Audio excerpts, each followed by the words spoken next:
Good morning, friends. It's your boy Carnivore Kratos. I've been trying to make this video for quite a while, but I suck at making videos because I go off on tangents and stuff. So I'll try to be concise as possible with this one.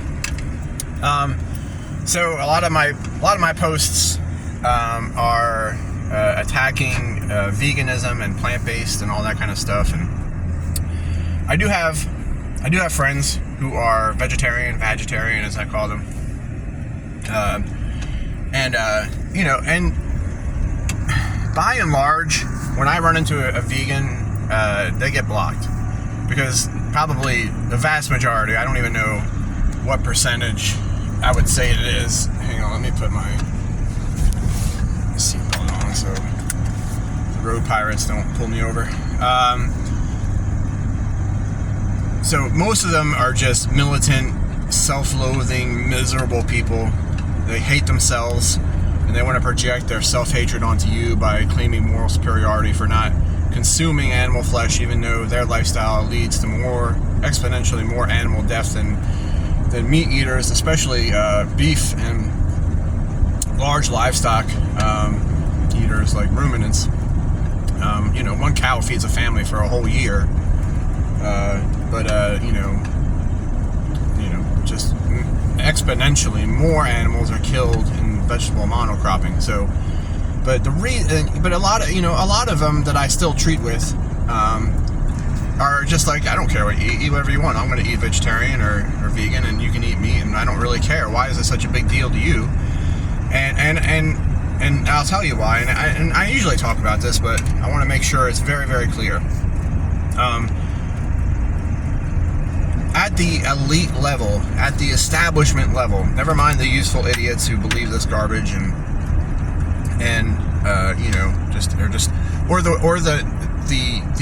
the road to hell is paved with good intentions type people. I have the best intentions. I'm trying to help the animals. I'm trying to save the planet or whatever. At the fundamental level, at the top tier of the vegan movement, the establishment vegan movement, are people like Bill Gates, like the World Health Organization, and all of these evil people and organizations. And first of all, they're absolutely not vegan. From my understanding, Bill Gates has an affinity for McDonald's. You just keep eating those Big Macs, fat boy. You keep eating them Big Macs, because the world will be a better place when you're gone. And the sooner the better. But their agenda is not to save the planet. It is, you'll see my posts, it is never about the climate. It is never about a virus when it comes to, the vid. And it's never about gun violence when they come and talk about gun control. It is about Agenda 21 and all of its demon offspring, demon spawn, build back better, and the Great Reset and all these things. These are all the same plan that's just evolved over the years, starting with Agenda 21 in 1993, signed into, not law, but signed on by George H.W. Bush in 1993 at Rio de Janeiro. It's not a law, but they've been implementing it ever since. You can bet your bottom dollar on that. And a lot of the reasons why the world sucks so bad is because of Agenda 21 style policies that they never call Agenda 21. They call it sustainable development and these types of things. So there is a very, very insidious and evil agenda to get you off of eating meat.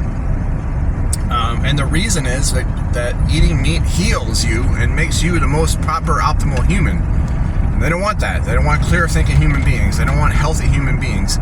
Guys, if you got off the standard American diet, or even if you got off the vegan diet, and make no mistake, the vegan diet, a whole food, plant-based diet, is healthier, relatively speaking, than the standard American diet, which is also plant-based.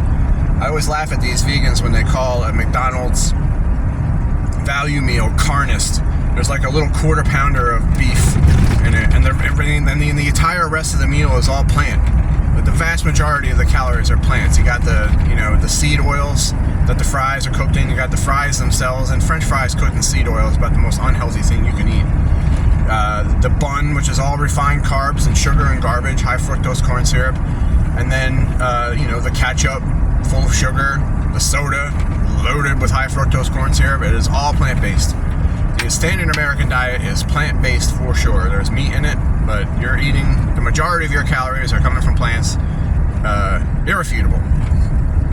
So yes, a vegan diet is healthier than that. Whole food vegan diet is healthier than that, as long as you're not eating, impossible meats and all that GMO Franken shit. But the most optimal healthy diet for a human being is meat, and preferably ruminant meat.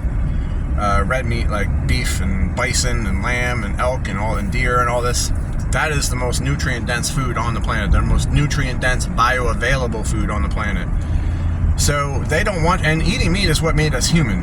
Like, what distinguished us from the rest of the primate, substrata or whatever you want to call it, our ancestors and our cousins, like the apes and the chimpanzees. What distinguished us from them is that we ate meat.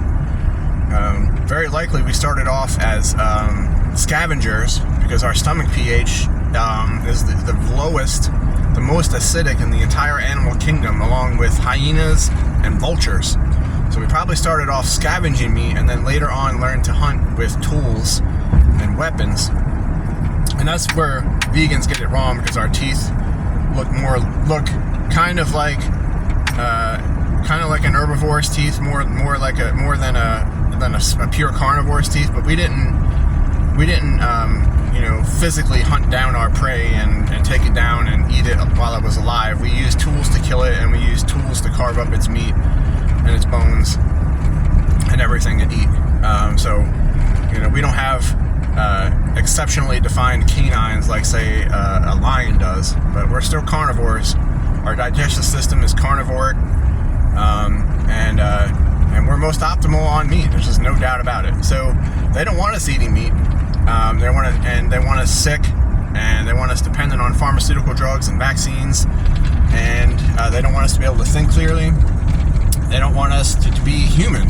They're trying to turn us, and they said they were going to do this. If you look at these social engineers of the 19th century or the 20th century, like Bertrand Russell, if you read like Aldous Huxley, obviously, their express intent, and now it culminates in people like Noah Yuval Harari, works for the World Economic Forum. He's like their spiritual, so-called satanic spiritual guru, saying that humans are now hackable animals because they have altered our brain chemistry and altered our psychology, so that we're just nothing but puppets. And there's a small fortunate handful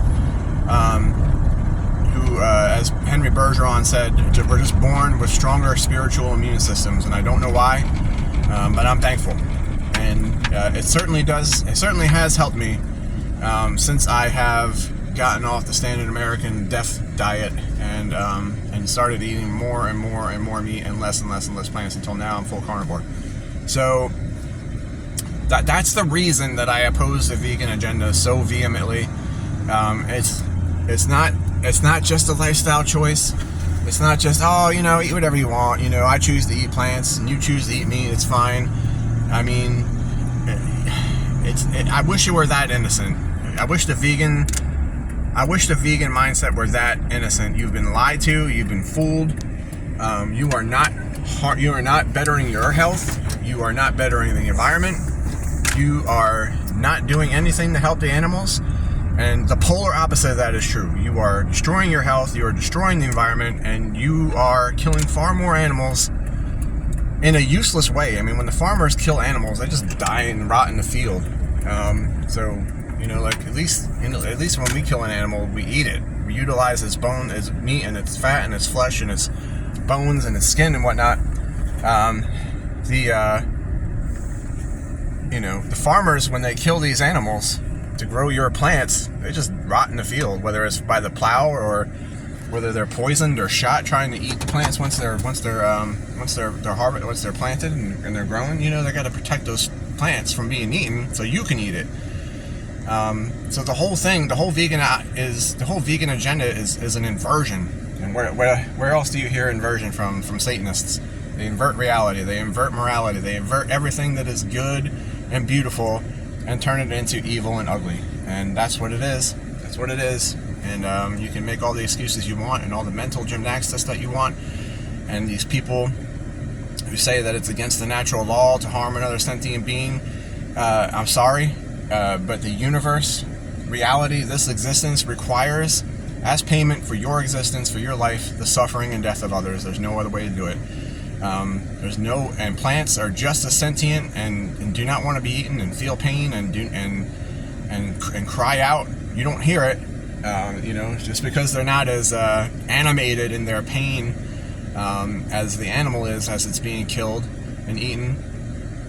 Does not mean that they're any less, if you want to define sentience on different levels, sure, they're not as sentient as a cow, but they are sentient indeed. They are intelligent indeed, and they do suffer indeed, and they feel pain, and they want to live just as much as the animals do, and that's life on Earth. That's life in this universe, probably. You just cannot make it any other way. If you're going to be alive, if you're going to allow yourself to live, then you might as well live as most optimally as possible. And it's not your fault that you're the most intelligent creature on the planet. It's not your fault that you're an apex predator designed to eat meat. It's not your fault that eating animal fats contributed to the growth of your brain and the exceptional intelligence that you have as a member of this species. It's not your fault. It's not your fault. So there's no reason for you to hate yourself for that, and there's nothing you can do to make it better. There's nothing you can do to make it better. Even if you believe that, even if you found a way to grow vegetables that didn't kill other animals in the process, you're still killing vegetables. You're still killing plants. They don't want to die. So you might as well just join the dance of life, join the circle of life. And we as humans, the most beautiful thing is we as humans is that we can actually alleviate the suffering of animals. If you watch animals that are killed in nature, I watched on Instagram, a cow had wandered away from the herd, and it was hunted down by a pack of hyenas in Africa, and the thing was on its side being eaten alive. The hyenas were tearing its intestines out, and the thing just kept looking back at it like, why are you doing this to me? Why are you eating me alive? Stop. And it was like the saddest thing in the world. But that's, we have empathy. We have a little bit more empathy than a lot of other animals do. But that doesn't mean that we don't have a right to live and be optimal and survive. And it's not our fault. And we get to raise our animals in a way that is less cruel. They get to wander the pastures and eat the grass, and they may not live as long, but when they die, they don't die in fear. They don't die in horrible pain and excruciating, prolonged pain by being eaten alive. Their death is quick and painless by them for the most part. And sure, there are instances we can do better. The factory farming process is usually pretty horrendous. But even just the factory farm process is still a lot less cruel than nature is. Still a lot less horrific than nature is. We should do better, and we can do better. But we're still superior in that aspect too. And there's nothing wrong with that. And there's nothing to feel guilty about. It is what it is. So, and I can say this as someone who raises meat and who has taken life and eaten it. Like I've raised chickens and eaten it. I've raised rabbits and I've eaten it. I've seen. I'm actually a terrible hunter. I haven't killed a deer yet, but I've been with people who have killed deer and harvested the meat, and it is a sobering event that life is being taken. But like I said, if we don't do it, then we suffer, and because we suffer needlessly. There's no reason to suffer. You can't alter the laws of nature. So to avoid eating meat only causes us suffering. It doesn't do anything for the animals. It doesn't do anything for the planet, and it doesn't do anything, and the plants don't like being eaten either. And then you suffer. It's just pointless. So that's why I oppose it so badly. I want to keep people from falling into that trap, because it's not innocent. It's not a mistake. It's not they made a silly choice. You're practicing self-harm. And for no reason. So I appreciate you watching, and that's my reason for being so vehemently opposed to it. It has it's very very important to me. So Go out and eat a steak today. Especially if you don't eat steak, have a freaking ribeye and watch your brain reboot like a computer. Watch yourself come back to life, like a, you know, just like a phoenix rising through from the ashes. Because most people, when they feel bad, their body normalizes that, and they don't realize how bad they feel until they start feeling good. So go eat a steak. Love you guys.